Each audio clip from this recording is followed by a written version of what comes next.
Voilà, on veut maintenant, dans notre culte, nous arrêter pour passer un temps dans la prière. On a chanté, on a entendu une prédication. On veut passer ce temps dans la prière. On croit que la prière, c'est un élément constitutif du culte. On veut manifester notre dépendance à Dieu en passant ce temps-là dans la prière. Et j'aimerais vous proposer quelques sujets de prière. Si vous avez d'autres sujets au niveau familial, prenez le temps aussi de prier pour ces sujets-là. Mais j'aimerais vous proposer quelques sujets en lien avec la prédication. Le titre de cette prédication, c'était « Accablé, mais non anéanti ». Et voici quelques sujets qui sont à la fois en lien avec cette prédication, mais aussi en lien avec ce que nous vivons actuellement. Premièrement, prions que Dieu nous donne de la compassion. Nous qui sommes chrétiens, nous pouvons être accablés, mais non anéantis. Mais quand on regarde autour de nous, il y a de quoi être anéantis. Les gens qui n'ont pas Dieu dans leur vie ont de quoi être anéantis. Peut-être anéantis pour les raisons financières, peut-être anéantis parce qu'ils ont perdu des proches, peut-être anéantis parce qu'eux-mêmes sont malades et ne savent pas trop de quoi sera fait. Je crois que la première étape, c'est nous-mêmes d'avoir de la compassion pour ce monde qui vit l'angoisse actuellement. Pas de la compassion juste de manière générale, mais aussi de la compassion particulière pour nos voisins, pour nos collègues, pour notre famille, etc., etc. Qu'on puisse vraiment, que Dieu nous équipe spécialement pour qu'on puisse vivre cette compassion d'une manière particulière. Deuxième sujet, prions pour qu'il nous donne de la persévérance. À nous qui sommes chrétiens, nous savons que nous sommes accablés, mais non anéantis. Nous pouvons tenir le cap. Nous pouvons persévérer. Et c'est une belle chose de persévérer. Que Dieu nous donne cette force-là, cette force de persévérer, de tenir en lui fermement au travers de cette crise, au travers de toute la vie, au travers de toutes les crises que nous vivrons dans notre vie jusqu'au retour de Christ. Troisièmement, prions pour notre rayonnement. On en a parlé un petit peu dans la prédication. La crise n'est pas l'objet d'un arrêt de notre mission de disciples. Nous sommes des disciples appelés à faire d'autres disciples. Et cette mission, l'Église l'a commencée au moment où Jésus a quitté cette terre. Et l'Église la continuera jusqu'au jour où Christ reviendra pour juger l'humanité. Il n'y a pas d'arrêt possible. Donc prions que Dieu nous donne des occasions de rayonner au travers de cette épreuve. Il y a des moyens particuliers dans cette situation particulière. Vous pouvez peut-être mettre une affiche dans votre ascenseur en proposant à vos voisins d'aller faire leurs courses. Et ce sera une occasion d'être des témoins auprès d'eux. Parce que voilà, peut-être que de cette relation naîtront des discussions et que ces discussions amèneront à une présentation de l'Évangile. Mais voilà, que Dieu nous donne d'être créatifs. Prions pour qu'on puisse rayonner fortement en cette période d'épidémie. Et puis, dernier sujet de prière, prions pour des miracles. Il y a des hommes et des femmes qui, au milieu de l'épreuve, se tournent vers Christ. Alors, on peut prier pour des miracles, des gens qui soient guéris du virus, on peut prier pour des miracles d'autres ordres que cela. Mais prions surtout pour des conversions. Des gens qui, au pied du mur, face à leur impuissance, face à leur limitation, se tournent vers Dieu, se tournent vers Christ, qu'ils comprennent qu'ils ont besoin de Christ pour éradiquer la maladie la plus terrifiante qui soit, le péché. Voilà, quelques sujets de prière. Je propose de mettre pause à l'écran, comme ça les sujets vont rester affichés sur votre écran.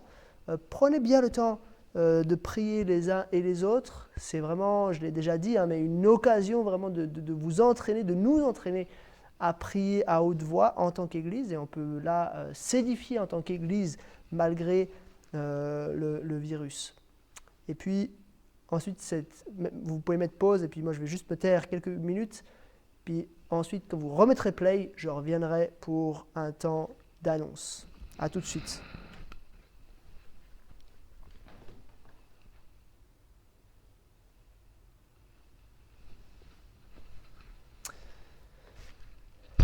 Voilà, notre culte maintenant arrive gentiment à la fin. Il y aura encore un chant après cela, mais j'aimerais quand même faire quelques annonces. Les voici. Peut-être qu'en temps d'isolement, vous avez des besoins particuliers. Peut-être que vous avez des besoins de contact. Et là, on aimerait vous dire, nous les anciens, mais aussi de manière générale, beaucoup de personnes de l'Église sont disponibles. Si vous avez besoin, bien sûr, on ne pourra probablement pas vous visiter à la maison, mais on peut sans problème vous téléphoner, vous écrire une carte. Peut-être que vous avez des questions, des angoisses, des besoins d'ordre spirituel. On est là pour vous encourager, pour vous entourer au travers de tout cela. Peut-être que vous avez aussi des besoins plus pratiques, des besoins de courses, de quelqu'un qui vous fasse des courses, des besoins de quelqu'un qui sorte votre chien ou qui vous amène à l'hôpital ou que sais-je.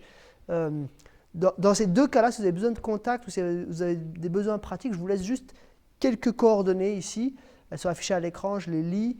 Si jamais vous n'arrivez pas à lire, ça c'est mon numéro de téléphone, 076 284 67 40. Si vous êtes sur France, c'est plus 41 76 284 67 40. N'hésitez pas à m'appeler, à m'envoyer un WhatsApp. Je tâcherai de répondre au mieux à tout ce que vous pourrez me dire ou alors à vous rediriger vers des personnes qui pourront vous aider. Soyez précis, si vous me demandez quelque chose, dites-moi quel est votre problème, si vous avez besoin que je vous rappelle, ou alors si vous avez peut-être un besoin très très concret, et comme ça je pourrais tout de suite vous mettre en lien. On a un petit groupe de personnes qui se sont mis à disposition de ceux qui seraient dans le besoin, donc je peux vous mettre en contact avec une de ces personnes. Vous pouvez aussi m'envoyer un mail si jamais à contact@ab-servette.net. Ça atterrit directement chez moi, donc n'hésitez pas aussi à m'appeler. Vous pouvez visiter le site abservette.net. Là, il y a aussi des ressources, il y a différentes choses.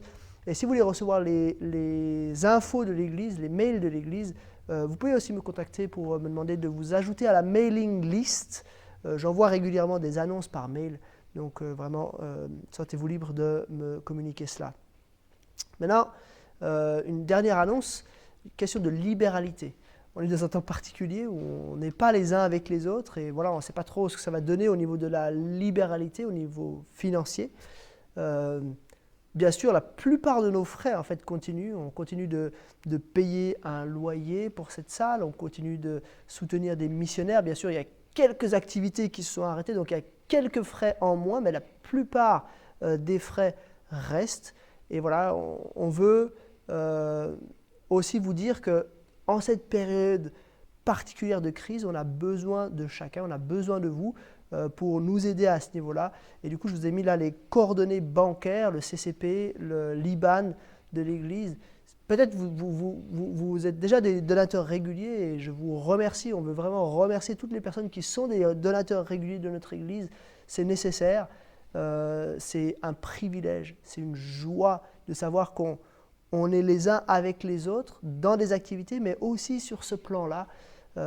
Mais voilà, si vous n'êtes pas un donateur régulier, vous avez ici les coordonnées pour pouvoir faire un virement bancaire, étant donné qu'on ne pourra pas faire de collecte comme on a l'habitude de le faire dans nos cultes.